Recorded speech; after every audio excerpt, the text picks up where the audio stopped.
नमस्कार। दोपहर समाचार में आपका स्वागत है।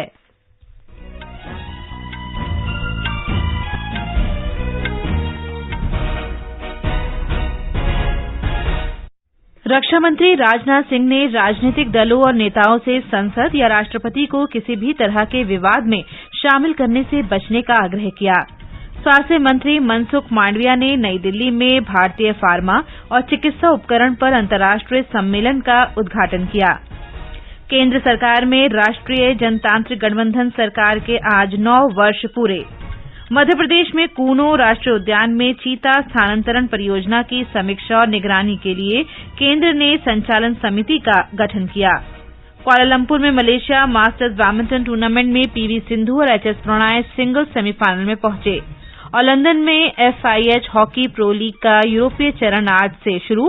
भारत का सामना आज शाम बेल्जियम से होगा।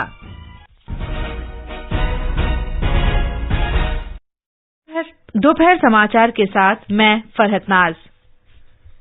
रक्षा मंत्री राजनाथ सिंह ने राजनीतिक दलों और उनके नेताओं से संसद या राष्ट्रपति को किसी भी तरह के विवाद में शामिल करने से बचने का आग्रह किया।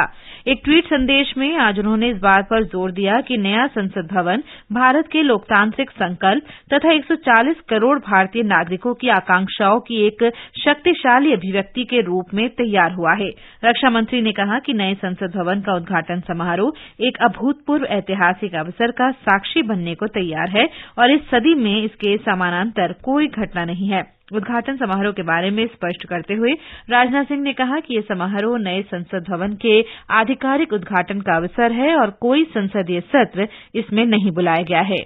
यह तो संसद भवन के उद्घाटन का समारोह है, अतः हमें संवैधानिक सत्र और सार्वजनिक समारोह का अंतर समझना चाहिए। राजनीतिक विरोध के अनेक अवसर आते जाते रहेंगे और मैं यही आग्रह करूंगा कि जिन दलों ने समारोह के बहिष्कार का निर्णय लिया है वे अपने फैसले पर राजनीतिक लाभ हानि से परे जाकर वह पुनर्विचार करें और इस समारोह में भाग लेकर ऐतिहासिक क्षण के वह साक्षी बने। मैं यही अपील करना चाहूंगा। केंद्रीय रसायन और उर्वरक मंत्री मनसुख मांडविया ने फार्मा और चिकित्सा उपकरण उद्योग से उचित और गुणवत्तापूर्ण उत्पादों के विनिर्माण पर विशेष रूप से ध्यान देने को कहा है। नई दिल्ली में आज फार्मा और चिकित्सा उपकरण क्षेत्र पर अंतर्राष्ट्रीय सम्मेलन का उद्घाटन करते हुए उन्होंने कहा कि इस प्रतिस्पर्धी उद्योग में गुणवत्ता में ढील नहीं दी जा सकती और सरकार गुणवत्ता सुनिश्चित करने के उपाय कर रही है। श्री मांडविया ने कहा कि केंद्र सरकार देश में उत्तम दवाओं और चिकित्सा उपकरणों का विनिर्माण करने के लिए संयुक्त प्रयास सुनिश्चित करने पर भी बल दे रही है। उन्होंने बताया कि सरकार इस उद्योग को बढ़ावा देने के लिए मूल रसायन के लिए उत्पादन से जुड़े प्रोत्साहन योजना लेकर आ रही है। उन्होंने बताया कि नरेंद्र मोदी सरकार गरीबों और किसानों की पक्षधर है, लेकिन वो चाहती है कि ये उद्योग प्रगति करे और आगे बढ़े। केंद्रीय मंत्री ने कोविड काल में फार्मा उद्योग के कार्य की भी सराहना की। यही एथोस ने हमें दुनिया के साथ तालमेल करके, दुनिया के साथ सहयोग करके सह अस्तित्व का सिद्धांत सिखाया है। यही एथोस ने हमें दुनिया के साथ विपरीत परिस्थिति में सहयोग करने के लिए सिखाया है। हम सब लोगों ने देखा, नहीं केवल हिंदुस्तान में लेकिन दुनिया में कोविड क्राइसिस आई और कोविड क्राइसिस में हमारी क्षमता थी मेडिसिन मैन्युफैक्चरिंग करना। हमारी क्षमता का लाभ लेके हम दुनिया में कैसे मददरूप हो सके और यही हमारी इंडस्ट्रीज है। सबका साथ और सबका प्रयास का सिद्धांत पर हमने काम किया। प्रधानमंत्री नरेंद्र मोदी के नेतृत्व में भारतीय जनता पार्टी की अगुवाई वाली राष्ट्रीय जनतांत्रिक गठबंधन सरकार के आज 9 वर्ष पूरे हो गए हैं। भाजपा केंद्र में अपनी सरकार के 9 साल पूरे होने के उपलक्ष्य में 30 मई से 1 महीने का जनसंपर्क अभियान शुरू कर रही है। इस अभियान के तहत भारतीय जनता पार्टी 30 जून तक देश भर में कई कार्यक्रमों और रैलियों का आयोजन करेगी। जिला, ब्लॉक तथा बूथ स्तर पर कई कार्यक्रम संचालित किए जाएंगे और लोकसभा क्षेत्रों में विशेष अभियान भी चलाए जाएंगे। 1 महीने तक चलने वाले कार्यक्रम के दौरान केंद्रीय मंत्री, भाजपा के पदाधिकारी और पार्टी के नेता केंद्र सरकार की नीतियों तथा उपलब्धियों का प्रचार प्रसार करेंगे। इस अवसर पर आकाशवाणी समाचार ने सरकार की विभिन्न पहल के बारे में विशेष श्रृंखला शुरू की है। प्रधानमंत्री की जनधन योजना की शुरूआत से तेलंगाना ने राज्य के सभी वर्गों के परिवारों के लिए बैंक सेवा की 100% कवरेज हासिल कर ली है। सामाजिक सुरक्षा प्रशासन सर्वेक्षण के अनुसार राज्य में 100% कवरेज पूरी कर ली गई है और 20 विभागों के अंतर्गत 135 कल्याण योजनाओं और कार्यक्रमों के फायदे लाभार्थियों के जीरो बैलेंस खाते में क्रेडिट कर दिए गए हैं। एक रिपोर्ट। तेलंगाना के वारंगल जिले की आशा ज्योति, जिन्होंने जनधन बैंक खाता खुलवाया है, वे कहती हैं कि ये उनके लिए बहुत सहायक सिद्ध हुआ है। प्रधानमंत्री जनधन परियोजना से बैंक खाता लिया हूँ। यह जो शून्य खाता है, इसके साथ मैं रुपये डेबिट कार्ड भी लिया हूँ। इस खाता के द्वारा मुझे कभी पैसों की जरूरत होता है तो 5,000 रुपये ओवरड्राफ्ट भी आती है और मैं लिया भी हूँ। हैदराबाद के ऐतिहासिक चार मीनार के निकट मोहम्मद खालिम रहते हैं, जो जनधन बैंक खाते के कड़े समर्थक हैं। उनकी जान पहचान के लोगों को ये मालूम है कि मोहम्मद खालिम को इस योजना से फायदा मिला है। मैं पीएम जनधन योजना का जीरो अकाउंट ओपन करा तो इसमें मेरे को फैसिलिटीज है। मैं घर का नहीं भी सबको ओपन कराया और ये बहुत अच्छी फैसिलिटी है गरीबों के वास्ते। हमारे मोदी सरकार की तरफ से बहुत अच्छी फैसिलिटी आई हुई है। इसी तरह तेलंगाना में इस महीने के मध्य तक 1,11,00,000 से अधिक जनधन बैंक के खाते धारक हैं। आधिकारिक रिकॉर्ड के अनुसार इन खातों में 3,000 करोड़ रुपए से अधिक की राशि जमा है। हालांकि बैंक सेवाओं की ख्याति राज्य के कोने कोने तक पहुंची है। 61 लाख से अधिक लोगों ने ग्रामीण क्षेत्रों में अपने जनधन खाते खोले हैं। उधर शहरी क्षेत्रों में लगभग 50 लाख लोगों के जीरो बैंक खाते हैं। इन जनधन योजना खाता धारकों में से 84 लाख से अधिक लोग रुपे कार्ड की सेवाएं प्राप्त कर रहे हैं, जिनसे वे ऋण सुविधा जैसे फायदे भी उठा रहे हैं। आकाशवाणी समाचार हैदराबाद से लक्ष्मी की रिपोर्ट के साथ समाचार कक्ष से निखिल कुमार। ये समाचार हमारी वेबसाइट newsonair.com/hindi और हमारे mobile app news on AIR पर भी उपलब्ध हैं। दोपहर समाचार में आपका फिर स्वागत है। राष्ट्रीय बाघ संरक्षण प्राधिकरण एनटीसीए ने चीता परियोजना संचालन समिति गठित की है, जो मध्य प्रदेश वन विभाग और एनटीसीए के लिए चीता से संबंधित और उनके विकास, निगरानी और अन्य विषयों की समीक्षा करेगी। 11 सदस्यों की समिति की अध्यक्षता ग्लोबल टाइगर फोरम वैश्विक बाघ मंच के महासचिव डॉ राजेश गोपाल करेंगे। प्राधिकरण में 4 अंतर्राष्ट्रीय चीता विशेषज्ञ सदस्य होंगे, जो संबंधित विषयों पर विचार विमर्श करेंगे।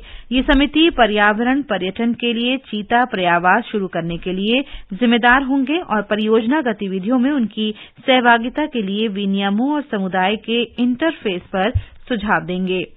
केंद्रीय संसदीय कार्य, कोयला और खान मंत्री प्रहलाद जोशी सोमवार को मुंबई में पहले खनन स्टार्टअप सम्मेलन का उद्घाटन करेंगे। इस कार्यक्रम का आयोजन खान मंत्रालय, भारतीय प्रौद्योगिकी संस्थान बॉम्बे के सहयोग से कर रहा है।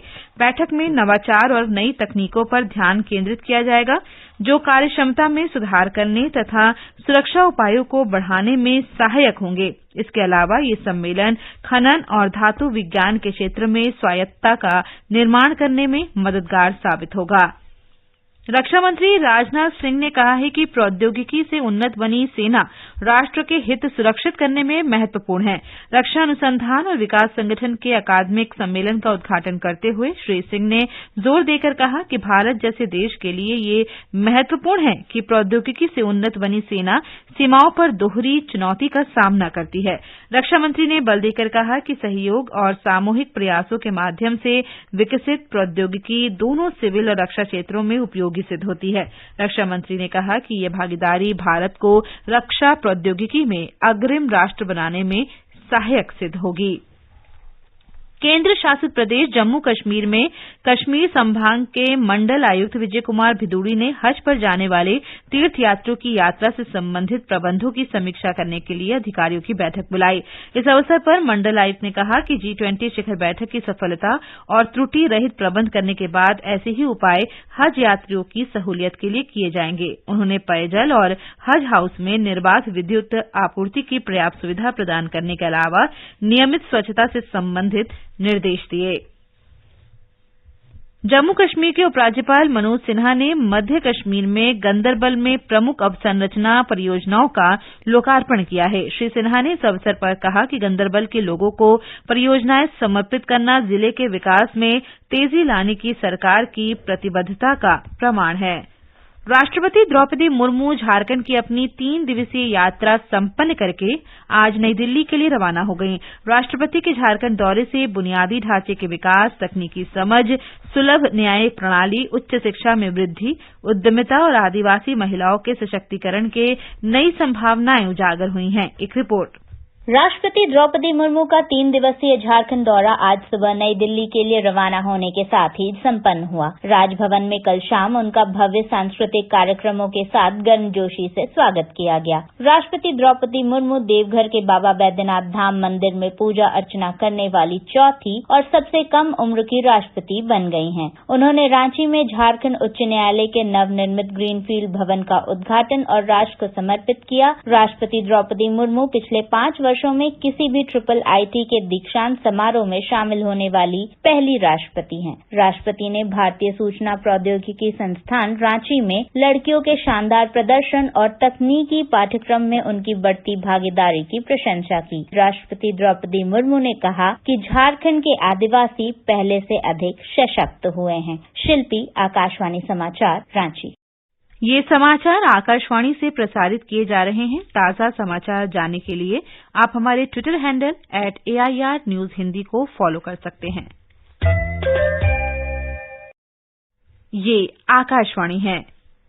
कुआलालंपुर में मलेशिया मास्टर्स बैडमिंटन टूर्नामेंट में पीवी सिंधु महिला सिंगल्स के सेमीफाइनल्स में पहुंच गई हैं। पुरुष सिंगल्स में एचएस प्रणॉय भी सेमीफाइनल में पहुंच गए हैं। किदाम्बी श्रीकांत को क्वार्टर फाइनल में हार का सामना करना पड़ा। FIH हॉकी प्रो लीग का यूरोपीय चरण आज से शुरू हो रहा है। विश्व में चौथे स्थान पर भारत का सामना आज बेल्जियम से होगा। इसके बाद भारतीय टीम ब्रिटेन के साथ खेलेगी। ये विदेशी धरती पर भारत का पहला FIH प्रो लीग मुकाबला होगा। अब तक भारत ने अपने सभी मैच घरेलू मैदानों में ही खेले हैं।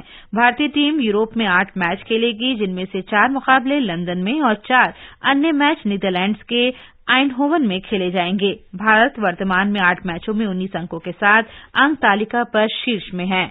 IPL क्रिकेट में अहमदाबाद के नरेंद्र मोदी स्टेडियम में दूसरे क्वालीफायर में मुंबई इंडियंस का सामना गुजरात टाइटन से होगा। ये मैच आज शाम 7:30 बजे से खेला जाएगा। मुंबई और गुजरात के बीच मुकाबला IPL के लिए दूसरा फाइनलिस्ट देगा, जो रविवार को फाइनल में चेन्नई सुपर किंग्स से भिड़ेगा। अमेरिका के रक्षा मंत्री लॉयड ऑस्टिन अगले महीने भारत की यात्रा पर आएंगे। वे द्विपक्षीय रक्षा सहयोग को आगे बढ़ाने के लिए विचार विमर्श में शामिल होंगे। उनकी भारत यात्रा प्रधानमंत्री नरेंद्र मोदी की अमेरिका यात्रा से ठीक पहले हो रही है।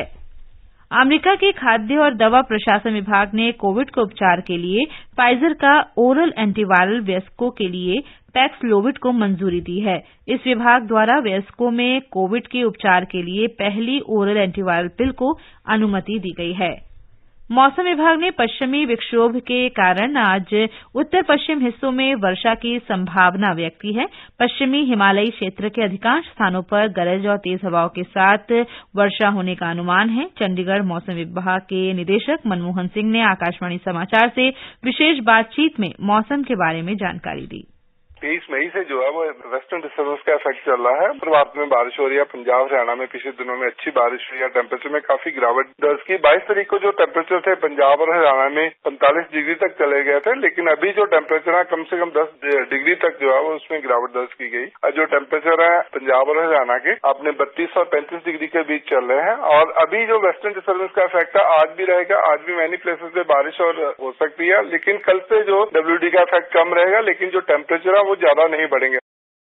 राजस्थान में कल रात आई तेज आंधी से कई जिलों में व्यापक स्तर पर नुकसान हुआ है। टोंक जिले में आंधी तूफान से हुई घटनाओं में 12 लोगों की मृत्यु हो गई है और कई अन्य घायल हो गए। मौसम विभाग के अनुसार अगले 3 से 4 दिनों तक राज्य में आंधी और बारिश जारी रहने की संभावना है।